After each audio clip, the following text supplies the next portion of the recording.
Olá, o meu nome é Carolina Roque e venho por este meio apresentar o meu projeto de estágio na empresa Optimização e Planeamento de Transportes. Como o nome indica, desenvolvi uma ferramenta de visualização para análise do registro de ponto dos colaboradores da empresa. Atualmente, a empresa utiliza um sistema de registro de ponto com uma base de dados cujos dados não se encontram prontos para serem analisados. No entanto, sendo assim, surgiu esta necessidade de se construir esta ferramenta para estruturar os dados de forma a que os mesmos sejam possíveis de ser visualizados e analisados. Em termos de metodologia usada, começámos por fazer uma análise do sistema geral e da base de dados, das tabelas e das dependências entre elas. Depois, efetuámos uma exploração e preparação dos dados através de queries e usando a biblioteca Pandas. Seguidamente, utilizámos o processo ETL, ou seja, Extract, Transform e Load, extrair, transformar e carregar os dados, de forma a que fosse possível calcular indicadores importantes, como horas calculadas, horas trabalhadas, exatamente, comparar com horas esperadas de trabalho, tendo em conta o horário do colaborador e poder analisar padrões de assiduidade e filtrando esse, filtrando por áreas da empresa, porque há certos colaboradores que pertencem a uma área, outros a outra, e comparar aqui áreas da empresa, por exemplo, a área de comercial pode ter trabalhado mais que a área de informação no mês de janeiro, por exemplo, entre outros.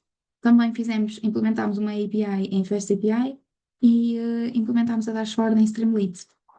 Em termos de arquitetura, começamos aqui com uma camada de front-end, onde fizemos uma dashboard em Streamlit. A mesma vai comunicar com a Fast API, com a API em Fast API, através de pedidos HTTP.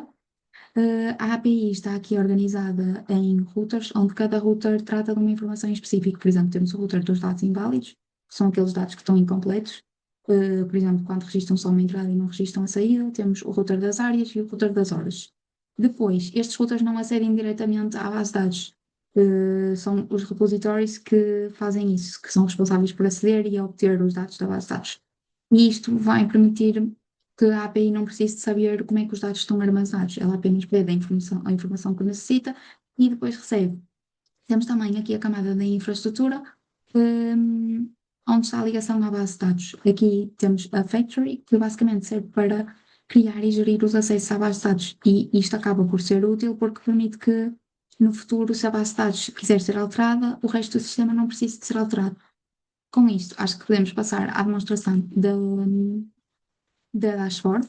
A dashboard contém estes filtros globais, podemos filtrar por área ou por colaborador, e temos aqui as páginas da dashboard. Estes filtros funcionam de igual forma para todas as páginas. Temos aqui na página de visão geral, no que toca ao último mês, presente na base de dados, o número de horas trabalhadas de todos os colaboradores, horas em falta e taxa de cumprimento. Podemos, por exemplo, filtrar por colaborador ou não. Temos aqui um gráfico de evolução do comprimento de todas as áreas, ou, por exemplo, de uma área em específico, podemos comprar duas áreas, por exemplo.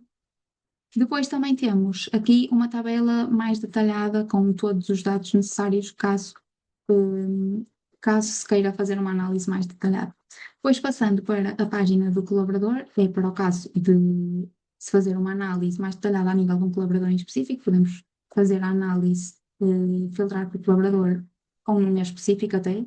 Temos aqui as horas trabalhadas, em falta, o comprimento, um gráfico que compara as horas em falta e as horas trabalhadas do utilizador em específico, outro gráfico que analisa a taxa de comprimento do utilizador, do colaborador e, novamente, uma tabela mais detalhada com os dados do utilizador, do colaborador.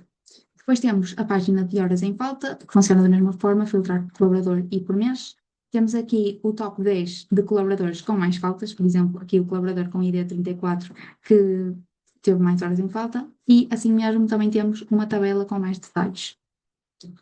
Depois, por fim, temos aqui a tabela dos registros inválidos, onde também funciona da mesma forma a filtragem. Temos o número de registros inválidos que houve por mês na empresa e aqui o número de registros inválidos por colaborador na empresa. E novamente temos aqui uma tabela com os registros mais detalhados, caso se queira fazer uma análise mais detalhada. E, oi? A apresentação chegou ao fim. Obrigada. Acho que fiz uma solução funcional que corresponde aos objetivos definidos e pronta para uma melhoria contínua e a evoluir sempre.